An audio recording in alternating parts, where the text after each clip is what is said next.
Sumasali sa hanay ng mga nag-aakusa sa mga pating, ibon at dolphin bilang mga ahente ng Mossad. Ilang kilalang Espanyol ang nagmungkahi na ang Israel ang nasa likod ng malawakang paglusob ng mahigit 70,000 migrante na pumasok sa Ceuta mula Morocco. Ngunit habang muling umiigting ngayong linggo ang mga panloob na alitan ng Israel tungkol sa kung paano pamahalaan ang sarili nitong mga hangganan, lalo pang magiging katawa-tawa at nakakalungkot ang ganoong kalokohang paratang. Ako, si Elana Maisel Diamant, Executive Director ng Israel Law and Liberty Forum. At ito ang Basic Law. Kaya isang batas na layuning pigilan ang terorismo ay pansamantalang sinuspinde ng Korte Suprema ngayong linggo dahil sa posibleng hindi na maibalik na pinsala kapag ito ay ipinatupad. Ang pagdinig tungkol sa mismong batas, na kilala rin bilang Sheer Hajjaj Law, ay itinakda sa Nobyembre. Tengente Sheer Hajjaj, 22 taong gulang, ay isa sa 4 na sundalong pinaslang noong 2017 nang si Fadi Al-Kunbar, 27 taong gulang, isang residente ng Jabal Mukaber, ay inararo ng truck ang isang grupo ng mga kadete sa Armon Hanatziv Promenade sa Jerusalem. 13 pa ang nasugatan. Pinangalanan sa kanya, ang batas na ito ay isang amyenda sa batas ng pagkamamamayan at pagpasok sa Israel. At ang ginagawa nito ay ipinagbabawal nito sa Interior Minister na magbigay ng mga permit sa pananatili o paninirahan sa mga Palestino mula sa Judea at Samaria o Gaza. Mga residente na nahatulan ng mga kasong may kinalaman sa terorismo, mga aktibong operatiba ng terorismo, o mga miyembro ng kanilang pamilya. Naipas pala noong Hulyo, nakatakda sa nang simulan ang pagpapatupad nito matapos ang ilang buwang pagkaantala dahil sa burokrasya at ang pag-freeze, partikular sa isyu ng parusa sa pamilya. Dumating ito isang araw bago ipatupad ang batas. Ngayon, para sa mga nakikinig sa labas ng Israel, at marahil pati na rin sa ilan dito, ang mismong ideya na maaring parusahan ng isang batas ang mga miyembro ng pamilya ng isang nagkasala ay tila kakaiba. Marahil ay hindi makatarungan. At ngayon gusto kong subukang ipaliwanag ang magkabilang panig ng kontrobersya tungkol sa amyendang ito sa konteksto ng mas malawak na debat tungkol sa tinatawag na muling pagsasama ng pamilya. Ito ay komplikado. Tumutukoy ito sa isang bagay na mahalaga sa loob ng lipunang Israeli at tinitingnan ito ng mga Israeli bilang isang usaping may kinalaman sa kanilang pagiral. Hindi ako magbibigay ng posisyon tungkol sa isang partikular na pulisya. Pero umaasa ako na ang episode na ito ay magbibigay sa iyo ng impormasyon na magpapahintulot sa iyong magbasa pa, mag-explore, at makipag-debate sa mga pananaw na maririnig mo ngayon. Kaya, muling pagsasama ng pamilya. Bago ang 2003, ang isang mamamayang Israeli na nagpakasal sa isang Palestino mula Gaza o Judea at Samaria ay maaaring mag-sponsor ng asawa sa pamamagitan ng karaniwang proseso ng paninirahan. Sa pagitan ng 1,973 at 2,003, tinatayang humigit kumulang 130,000 Palestino ang pumasok sa Israel at nakakuha ng paninirahan o pagkamamamayan ng Israel sa pamamagitan ng muling pagsasama ng pamilya. Noong 2003, sa kasagsagan ng ikalawang intifada na pumatay ng mahigit 1,000 Israeli, kabilang ang mahigit 120 bata. Ipinasa ng Knesset ang isang batas na nagkakudigo ng pansamantalang kautusan ng gobyerno. Nilimitahan ng kautusan ang pagbibigay ng pagkamamamayan at mga permit para sa paninirahan at pagpasok para sa mga pumapasok mula sa Judea at Samaria at Gaza at isang kasunod na amyenda ang nagdagdag ng ilang mga bansang kaaway. Ang batas ay nagbibigay ng kapangyarihan sa Ministro ng Interior na magbigay ng mga eksepsyong sinuri ng paisa-isa at maaring i-renew para sa mga mukhang mababa ang banta sa seguridad. Kaya kasama dyan ang mga asawa na may partikular na edad, mga anak, medical na paggamot at mga permit sa trabaho. Ang batas na ito, na gaya ng sinabi ko ay ang batas sa pagkamamamayan at pagpasok sa Israel ay taunang pinapanibago hanggang 2021 at pagkatapos ay muling ipinasa bilang batas noong 2022. Ayon sa pananaliksik ng Kohelet Policy Forum, tinatayang nasa 48,000 ang bilang ng mga naaprubang eksepsyon mula 2003 hanggang 2020. Tinataya nila ito sa 54% na antas ng pag-apruba. Ngayon, sa loob ng maraming taon, patuloy na tumataas ang pag-aalala sa loob ng politikal na kanan ng Israel. Habang tila ipinapakita ng ebidensya na ang ikalawang henerasyon ng muling pagsasama ng pamilya, ibig sabihin, ang mga batang ipinanganak sa mga taong pumasok dito sa ganung paraan ay nasa sangkot sa terorismo sa Israel nang higit sa proporsyon ng kanilang bilang. Ayon kay Amit Halevi, ang MK na nagtaguyod ng batas na Sheer Hajjah na babalikan natin mamaya, ito rin ay isang pahayag na sinusuportahan ng datos ng intelihensya. Ngayon, may mga numero na itinuturo ng mga taga-suporta ng batas bilang ebidensya para sa alalahaning ito. At gagamit tayo ng maraming open source na impormasyon na maaari mong tingnan mismo. Kaya, isang investigasyon noong 2021 ng pahayagang Israel Hayom gamit ang sinasabi nitong datos mula 2001 hanggang 2016 ng mga institusyong pansiguridad natuklasan na ang mga ikalawang henerasyong anak ng mga pumasok sa pamamagitan ng pagsasama-sama ng pamilya ay nasangkot sa terorismo ng 3 beses kumpara sa kanilang bahagi ng populasyon sa buong bansa at 12 beses naman sa mga GO sa Jerusalem particular. Matapos ang mga kaguluhan sa Lod, Ramle, Yafo at Acre noong Mayo 2021, isang advocacy group na tinatawag na Aray Yisrael ang nagsuri ng mahigit 120 arrest files mula sa Lod at Ramle. Nalaman nila na humigit kumulang 60% ng mga inaresto dahil sa pag-atake sa mga sibilyang Hudyo o puwersa ng seguridad at 63% ng mga aktual na kinasuhan ay may magulang na dumating sa pamamagitan ng family unification. Sa Negev, na nakaranas din ng matinding problema sa pagpapatupad ng batas at terorismo, matagal nang nagpapahayag ng pag-aalala ang mga mamamahayag tungkol sa tinatawag na Palestinianization ng populasyong Bedouin. Muli, bilang resulta ng family reunification, kung saan ang populasyong Bedouin ay kumuha ng mga asawa mula sa mga palaban na populasyong Palestino. Ngayon, ang tila isang talakayan tungkol sa angkan ay talagang isang talakayan tungkol sa pananaw sa mundo. Ngayon, ipinapakita ng mga datos na ang mga taong pumapasok sa pamamagitan ng family reunification mula sa mga lugar na ito ay sumusuporta sa mararahas na ideolohiya, kahit na hindi naman sila ang mismong gumagawa ng karahasan. Hindi mo na kailangang lumayo para makita ito. Noong Disyembre 2023, isang survey mula sa Palestinian Center for Policy and Survey Research ang nakatuklas na 72% ng mga Palestino sa Gaza at West Bank ay nagsabing tama ang pag-atake ng Hamas noong ika-7 ng Oktubre. 2 taon matapos, sa pinakabagong survey noong Oktubre 2025, bumaba na ang bilang na yon mula sa pinakamataas nito. Pero nananatili pa ring higit sa 50% at muling tumataas, lalo na sa Gaza. Napakalaking porsyento ng mga tinanong, 85% sa Judea at Samaria at 55% sa Gaza, tumututol sa pagdidisarma kay Hamas, kahit pa ito ay isang kondisyon para tapusin ang digmaan. At ang armadong pakikibaka pa rin ang nanaig kumpara sa negosasyon at mapayapang paglaban ng mamamayan bilang paraan pasulong, lalo na sa Judea at Samaria. Ibig sabihin nito, napakataas ng posibilidad ng isang imigrante mula sa lugar na ito ay may ganitong pananaw. At malaki rin ang posibilidad na ipasa nila ito sa kanilang pamilya. Dahil dito, napapaisip ang mga gumagawa ng pulisya kung gaano kalaking panganib ang dapat nilang tanggapin. Kaya iyon ang dahilan ng seguridad para sa mas maigpit na pagtingin sa mga family permit sa pangkalahatan. At bago tayo pumunta sa mga kontra-argumento, babanggitin din natin ang usaping demograpiko. Ang pagpapanatili ng mayoryang Hudyo sa Israel ay mahalaga para sa pisikal na seguridad ng Estado at sa pagkakakilanlan nito. Noong 2021, inulit ng demograpo na si Arnon Sofer ang kanyang prediksyon na kung walang limitasyon ng pagpasok, kasabay ng natural na paglago ng populasyon ng mga Arabo sa loob ng Israel, mawawala ang mayoryang Hudyo dito sa loob ng 60 taon. Tulad ng ibang bansa, may karapatan ng Israel na protektahan ang mga hangganan at mamamayan nito at mantakda ng mga kondisyon kung paano makakapasok ang mga dayuhan. Ngayon, ang mga kritiko ng mga limitasyong ito ay may ibang pananaw at nakatuon sila sa paglabag sa mga individual na karapatan. Oo, itinakda ng Korte Suprema na ang karapatan sa buhay pamilya ay isang pangunahing karapatang konstitusyonal na nararapat sa bawat mamamayang Israeli.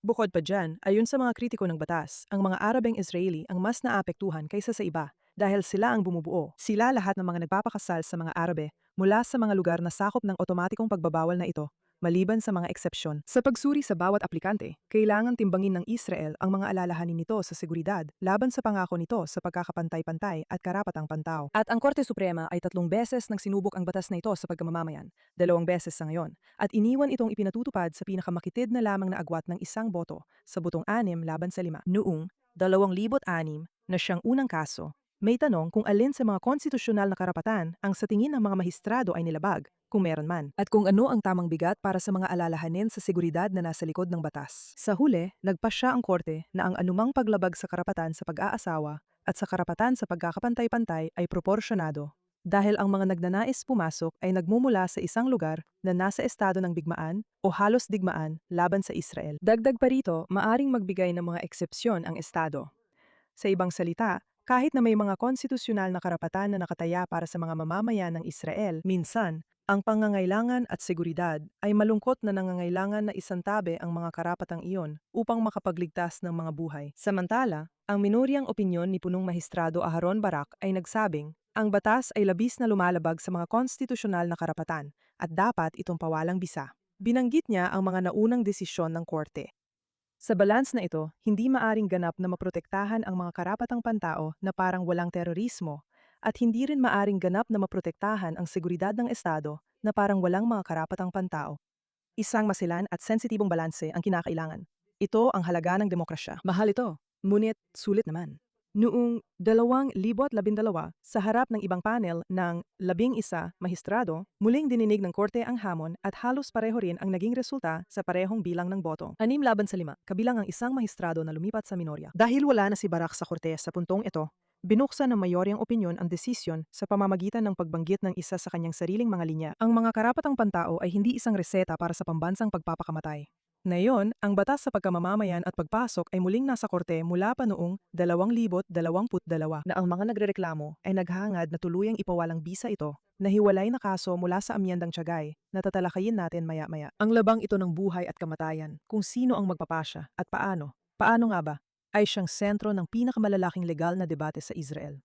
At mula sa konserbatibong pananaw sa batas, ito rin ay isang case study kung saan ang korte ay nakikialam na may kadudadudang autoridad at binibigyan ng mas kaunting halaga ang mga usaping pangseguridad at demograpiko kaysa sa inaakala ng marami na nararapat. Siyempre, ang mga sumasang-ayon sa minoryang posisyon ng korte sa ngayon ay tinitingnan ito sa kabaligtarang paraan. Isa ito sa mga pangunahing issue na nagdudulot ng sakit ng ulo. At sa kaso ng batas ni Hajjaj, mas mabibigat pang konsiderasyon ang tinitimbang natin. Dahil hindi lang natin pinag-uusapan ang pagsasama ng mag-asawa na sinusuri ng paisa-isa, kundi posibleng bawiin o tanggihan ang mga permit ng mga miyembro ng pamilya, ang ilan sa kanila ay matagal nang nandito at nanirahan dito. Mukhang ito ay isang bagay na salungat talaga sa mga kanluraning pamantayang moral at kriminal kapag humaharap sa krimen. Sa katunayan, madali kang makakahanap ng batayan sa Biblia. Mula sa mga propetang Hebreo natin, natutunan na ang anak ay hindi dapat magdusa dahil sa kasalanan ng ama. At ang ama ay hindi dapat magdusa dahil sa kasalanan ng anak. Sa kabilang banda, kapag may terorista kang hindi natatakot sa kulungan, sa pinsala, o sa kamatayan, ano ang bagay na makakapigil sa kanya na ituloy ang desisyon niyang pumatay ng mga Israeli? Kapag ang mga tradisyonal na parusa sa krimen ay hindi nakakapigil sa isang taong handang mamatay, kapag buhay na ang nakataya, kailangan pa bang ipagkaloob ng Estado ang mga kusang ibinibigay na pribilehiyo at benepisyo sa kanyang pamilya? Ang karapatan sa buhay ay isa ring karapatang pantao. Ang karapatan ng isang estado na ipagtanggol ang mga mamamayan nito ay fundamental. Ang tanong ay kung ano ang pinahihintilutan ng mga karapatang iyon na gawin ng estado kapag ang banta ay nagmumula sa isang taong konektado sa isang tao na gumawa ng teroristang gawain. Paano isinasalang-alang ang pamamaraan na nakabatay sa karapatan ang mga katotohanang ito upang mapanatili ang seguridad ng Israel? At kung, sa kabilang banda, tayo ay nasa isang estado ng digmaan na nagbibigay katwiran sa mga espesyal na hakbang, sa natin bilang isang lipunan gustong ilagay ang hangganan? Wala akong napakagandang sagot dito. Pero gusto kong ilabas ang usapan dahil sa tingin ko, mahalaga ito. At maaari kong ibahagi ang ilang mga naiisip ko habang pinag-iisipan ito. Muli, nang hindi kumukuha ng particular na posisyon sa pulisya. Una, gaya na nabanggit natin, ang karapatan ng isang estado na magpatupad ng regulasyon sa pagpasok sa mga hangganan nito ay likas sa soberanya nito. Karaniwan, malawak ang kapangyarihan ng mga estado na tukuyin kung sino ang maaring pumasok sa kanilang teritoryo at sa anong mga kondisyon. At ang ibang mga demokrasya, kabilang ang Estados Unidos, ay nagpapatupad din ng malalawak na paghihigpit sa pagpasok batay sa mga alalahanin sa pambansang seguridad. At kung gusto talaga nating maging eksakto, maaari rin nating alalahanin na ang mga Hudyo mula sa Israel ay hindi tinatanggap saan man sa mga nasasakupan na kontrolado ng mga Palestino o sa teritoryo ng ibang mga estado na binanggit sa batas, tulad ng Syria o Iran. Pangalawa, ang terorismo ay maaring mangailangan ng ibang mga solusyon kaysa sa karaniwang krimen. Isa itong aksyon na sadyang dinisenyo para makaapekto sa napakaraming tao sa pamamagitan ng paghahasik ng takot at pasakit sa kanilang pang-araw-araw na buhay. Para sa terorista, ang kanyang mga direktang biktima ay nagsisilbing paraan upang maiparating ang mas malaking mensahe na layuning paalisin, takutin at saktan ang buong grupo. Ginagawa niya ang kilos sa ngalan ng isang grupo na nagdudulot ng pinsala sa iba pa. At ito, muli, ang dahilan kung bakit naiiba ang terorismo sa karaniwang krimen at sa ilang mahahalagang aspeto, mas malapit ito sa isang kilos ng digmaan. Ngayon, sa digmaan, pinapayagan ng mga estado ang ilang collateral damage para makamit ang layuning militar kung ito ay proporsyonal. Ang paglaban sa terorismo ay nangangailangan ng pag-iisip sa antas ng mga grupo kahit paano at hindi lang batay sa mga individual na karapatan.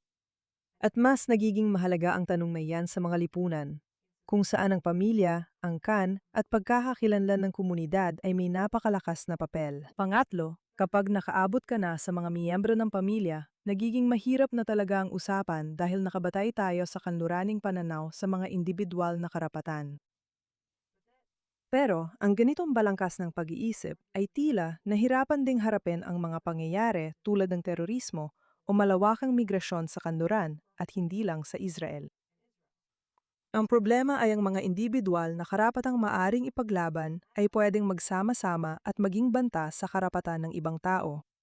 Pinakapangunahin, ang kanilang karapatan sa buhay at seguridad. Sanay tayong isipin na ang mga argumento tungkol sa karapatang pantao ay parang laban ng Estado at ng isang individual na may hinihinhing karapatan dito. Kaya sa muling pagsasama ng pamilya, ang mga argumento tungkol sa karapatang pantao na inilalaban sa korte ay tumatalakay sa mga konstitusyonal na karapatan ng maraming mamamayang Israeli na magpakasal na talagang nakakaantig at mahalaga. Pero kahit papaano, sa pampublikong diskurso, ang argumento tungkol sa seguridad ay hindi karaniwang itinuturing na argumento ng karapatang pantao sa sarili nito. At kailangan kong itanong kung tama ba ang ganitong paraan, dahil ang karapatan sa buhay ay isang karapatang pantao.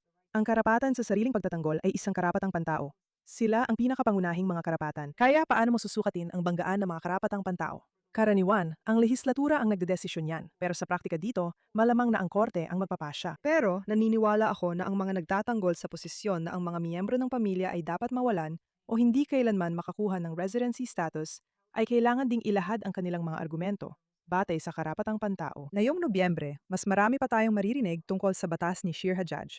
Kaya hayaan ninyong iwan ko sa inyo ang bagay na ito para pag-isipan at tapusin natin ito sa positibong paraan. Habang iniisip ko ang tungkol sa individual at kolektibo ngayong linggo, may isang editorial na nakatawag ng pansin ko na isinulat ni David Horowitz sa The Times of Israel na tumutukoy sa mga nakakabahalang datos para sa kinabukasan ng Israel. Mayroong naitalang pagtaas ng bilang ng mga umaalis na mataas ang kita ng mga doktor, inhinyero, at mga manggagawa sa teknolohiya. Magulo ang sistema ng edukasyon. Ang integrasyon ng mga Haredi ay mahalaga, ngunit mailap na prioridad. At ang buod ng kulum ay na ang nalalapit na eleksyon ang huling pagkakataon para maiwasan ang tuluyang pagbagsak ng lipunan. Kaya ang sagot ko talaga dyan, kahit hindi naman niya tinanong, ay oo at hindi. Oo, may mga hamon ng Israel, pero hindi. Ang Israel ay hindi naman talaga nasa bingit ng pagbagsak, kahit na may mas mahihirap na taon na maaring dumating. Ang Israel din ay may matibay na pakiramdam ng kolektibong pagkakakilanlan, ng tipan, ng malalim na pagpapatuloy ng kasaysayan.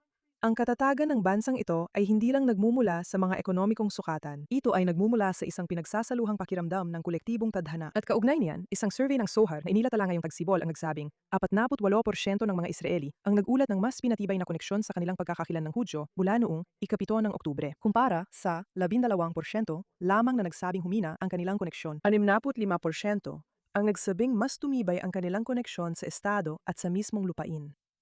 At ang ibig sabihin nito ay kahit na may ilan na umaalis at isa ay iyong trahedya, magkakaroon pa rin ng libu-libong iba pa, na ang ilan ay mananatili at ang ilan ay lilipat dito upang buuin ang kanilang buhay bilang bahagi ng kwentong Hudyo. Nagpapatuloy ang Israel dahil kinikilala ng mga tao nito na sila ay kabilang sa isang kolektibong karapat-dapat ipagtanggol. At kahit na mas mabagal ang paglago ng kolektibo kaysa sa gusto natin, o nagiging mas mahirap kaysa sa gusto natin, o mas nagkakawatak-watak sa ilang pagkakataon, nandito pa rin ito. Mahalaga talaga ang mga eleksyon. Pero kahit sa pinakamahirap na panahon, nanatiti pa rin tayo. Ngayon, gaya ng sinabi ko sa simula, may malaking hamon ng Israel sa pagpapasya kung paano nito gustong pamahalaan ang mga hangganan nito at kung paano timbangin ang mga pagpapahalagang nakataya sa mabisang pagkilos. Pero tandaan, nagsimula ang lahat ng ito sa isang pagbanggit kay Feota. At ang payo ko sa Espanya ay maglaan ng mas maraming oras sa ganitong uri ng seryosong talakayan at bawasan ang oras sa mga conspiracy theory na parang gawa-gawa lang. Pero kung mas madali pa rin para sa iilan na sinisi ang Mossad, iminumungkahi kung kalampagin ninyo ang ilang dolphin para sa impormasyon. Sanay silang hindi magsalita pero ayokong hadlangan ang pantasya ng kahit sino. Vaya con Dios, magkikita tayo ulit sa susunod na linggo.